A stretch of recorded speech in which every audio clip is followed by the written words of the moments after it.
Three, two, one.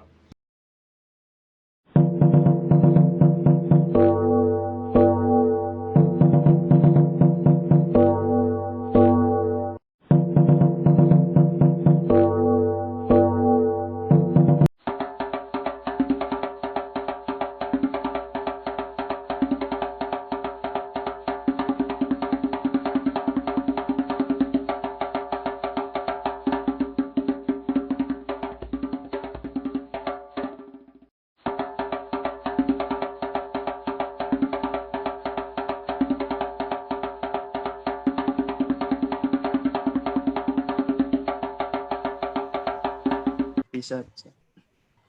Assalamualaikum warahmatullahi wabarakatuh. Perkenalkan, nama saya Ervin Darmawan, NRP 1051-1901-000026, perwakilan dari kelompok 4.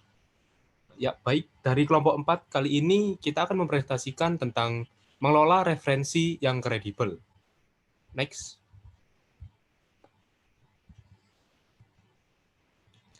Jadi, ini anggota dari kelompok 4. Yang pertama yaitu ada Randy Yanuar Setiantoro, NRP terakhir 022, kemudian Ahmad Afan Hidayat, NRP terakhir 024, kemudian saya sendiri, Ervin Darmawan, NRP terakhir 026. Next. Baik, kita langsung masuk ke materi yang pertama, yaitu tentang menulis ilmiah. Dalam menulis ilmiah, wajib diawali atau disertai atau dibarengi dengan kegiatan membaca referensi yang kredibel. Karena dalam menulis ilmiah, informasi yang disajikan harus berupa informasi yang aktual dan juga harus dapat dipertanggungjawabkan. Jadi dengan kita membaca referensi-referensi yang sudah ada dan kredibel, maka karya ilmiah yang kita buat akan semakin dipercaya dan semakin bagus juga tentunya. Selanjutnya, tentang referensi yang kredibel. Apa sih referensi yang kredibel? Yang pertama yaitu dapat dipercaya ya, yang terindeks. Dapat dipercaya, diketahui secara jelas. Kemudian dapat dipertanggungjawabkan, diterbitkan oleh lembaga resmi dan sudah terdaftar, baik nasional maupun internasional. Yang ketiga yaitu dapat dilacak keberadaannya. Contohnya di sini ada PISSN, kemudian ada EISSN yang merupakan International Standard Serial Number. Kemudian yang kedua ada ISBN, International Standard Book Number. Kemudian ada DOI, yaitu Digital Object Identifier. Next.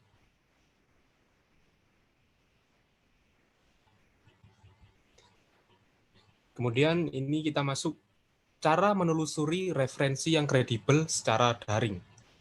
Nah, ini merupakan cara dan tips-tips ya kita mendapatkan referensi yang kredibel secara daring, apalagi saat ini saat pandemi. Referensi yang dicari banyaknya dari daring ya, atau dari internet. Yang pertama ini dari e-book atau elektronik buku, yang mana penulis diketahui secara jelas latar belakangnya, seperti latar belakang pendidikannya, dari mana orang itu mendapatkan referensinya seperti itu. Kemudian ada Google Scholar, adalah tempat yang bagus untuk mencari buku dan jurnal penelitian yang bisa dijadikan sebagai referensi. Kemudian ada yang ketiga, ada fasilitas perpustakaan di universitas. Nah, ketika pandemi ini kan universitas pasti tutup ya, baik universitasnya maupun perpustakaannya. Tapi biasanya universitas itu menyediakan akses secara daring, yaitu biasanya memberikan akses buku yang biasa disebut perpustakaan elektronik. Nah, di sana itu memuat banyak artikel atau jurnal. Ditambah jika universitas berlangganan jurnal internasional, misalnya Science Direct, Scopus, dan lain-lain. Nah, itu juga tentunya sangat bagus di dalam perpustakaan elektronik tadi, dan tentunya kredibilitasnya dapat dipercaya. Kemudian ketika kita mencari referensi dari internet, Maka yang harus kita perhatikan yaitu domainnya, jadi belakangnya dari domain tersebut, seperti gov itu untuk government atau pemerintahan, edu untuk edukasi, AC untuk akademi, com untuk community, dan org untuk organisasi, dan yang terakhir ada net. Ada informasi keterangan penanggung jawab di dalam domain tersebut. Seperti government itu dari pemerintah, akademi itu biasanya nggak biasanya, tapi memang benar dari universitas seperti itu. Nah, informasi pertanggungjawaban pada website biasanya dibuktikan dengan adanya menu tentang kami atau about, kontak kami atau kontak us. Dengan adanya informasi tersebut, maka jelas pemilik website tersebut, sehingga jika ada apa-apa yang bertanggung jawab adalah si pemilik website tersebut, karena kita mengambil referensi dari website tersebut. Next.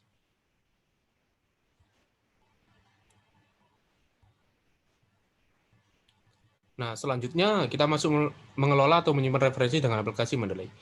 Untuk ini bisa dilanjutkan oleh teman saya, Randy Yanuar. Waktu dan tempat, saya persilakan. Baik, saya akan melanjutkan presentasinya. Di sini mengenai mengelola atau menyimpan referensi dengan aplikasi Mendeley. Mendeley merupakan suatu perangkat lunak atau biasa kita sebut software atau merupakan aplikasi yang dimana fungsinya sebagai aplikasi citasi serta mereferensikan karya ilmiah kepada kita. Hanya itu saja. Namun, Mendeley juga berguna untuk mengorganisasikan atau menyatukan dokumen kita dengan referensi kita. Selain itu, juga bisa mengkolaborasikan, yaitu bergabung dengan membuat grup atau juga bisa dapat menjelajahi karya ilmiah dan juga bisa update tentang karya ilmiah yang ada. Kemudian mengenai referensi. Referensi adalah suatu informasi yang dapat dijadikan sebagai rujukan atau sumber acuan untuk mempertegas suatu pernyataan yang disampaikan. Tujuan adanya referensi itu, yang pertama, memperkuat pernyataan atau argumen. Kedua, menghindari adanya plagiarisme. Ketiga, bentuk penghargaan terhadap karya orang lain. Dengan adanya aplikasi Mendeley ini, memudahkan kita dalam mengelola referensi-referensi yang ada. Lalu, bagaimana mengelola referensi-referensi tersebut? Untuk mengelola referensi-referensi tersebut, kita harus membuat folder dan input file. Manajemen referensi dari file jurnal yang sudah ada. Yang pertama, buat folder terlebih dahulu sebelum input file. Kemudian, klik file, add folder, atau klik tulisan create folder. Ini akan memudahkan kita dalam mengelola referensi. Misal, folder diberi nama jurnal sesuai dengan bidang kajian, atau dibagi per nama jurnal. Setelah itu, baru masukkan file yang ada caranya. Tinggal copy-paste file yang sudah ada ke dalam folder. Yang ketiga, kita juga bisa menginput file dengan cara drag and drop file pada folder yang sudah dibuat. Seperti gambar di samping.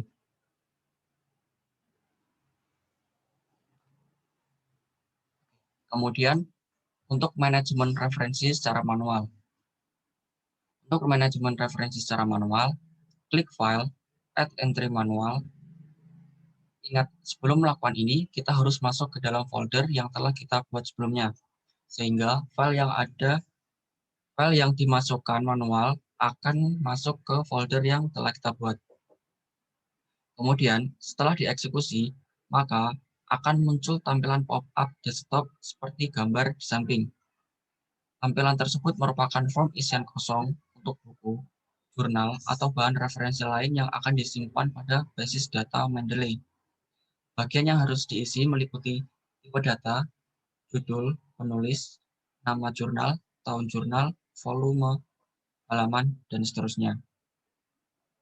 Setelah semua data sudah diisi, selanjutnya klik tombol Save untuk menyimpan data. Kemudian, untuk selanjutnya akan diteruskan oleh teman saya, Afan. Ya, selanjutnya menggunakan Mendeley untuk menulis sumber kutipan dan daftar pustaka. Kutipan adalah gagasan bisa berupa ide, pendapat yang diambil dari berbagai sumber. Proses pengambilan gagasan ini disebut mengutip. Dengan munculnya banyak software reference tool, mengutip suatu sumber untuk referensi dapat dilakukan dengan mudah dan cepat.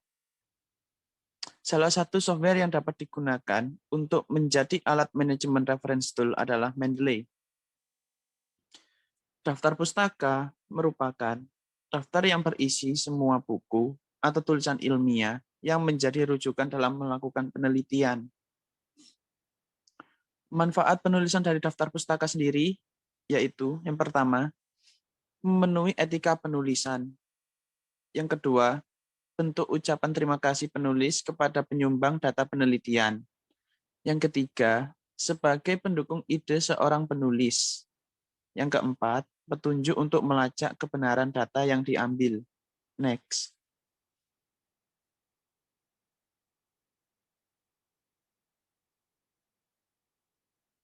Selanjutnya, cara untuk membuat kutipan di Mendeley. Untuk yang pertama, buka Mendeley Desktop, kemudian pilih install Microsoft Word plugin, seperti gambar di samping. Untuk langkah selanjutnya, Microsoft Word plugin sudah terinstall. Next. Untuk cara yang ketiga, buka menu reference di Microsoft Word, lalu kemudian pilih Insert Citation. Selanjutnya yang keempat, kemudian cari judul atau pengarang dari database Mendeley. Next. Yang kelima, pilih judul referensi, lalu klik Cite untuk dimasukkan ke dalam Microsoft Word, seperti gambar di samping. Dan yang keenam, jika ingin mengganti style untuk jenis huruf, maka klik menu reference, kemudian style, seperti yang ada di gambar di sebelah itu. Next.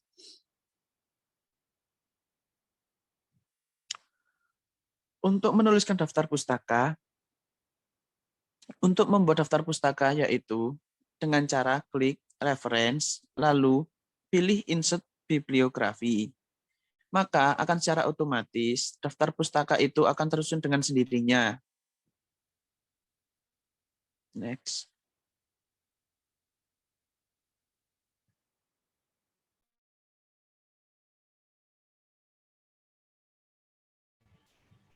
Baik, itu tadi presentasi dari kelompok 4. Untuk kurang lebihnya, kami mengucapkan mohon maaf sebesar-besarnya, dan kami mengucapkan terima kasih atas perhatiannya. Saya akhiri. Assalamualaikum warahmatullahi wabarakatuh.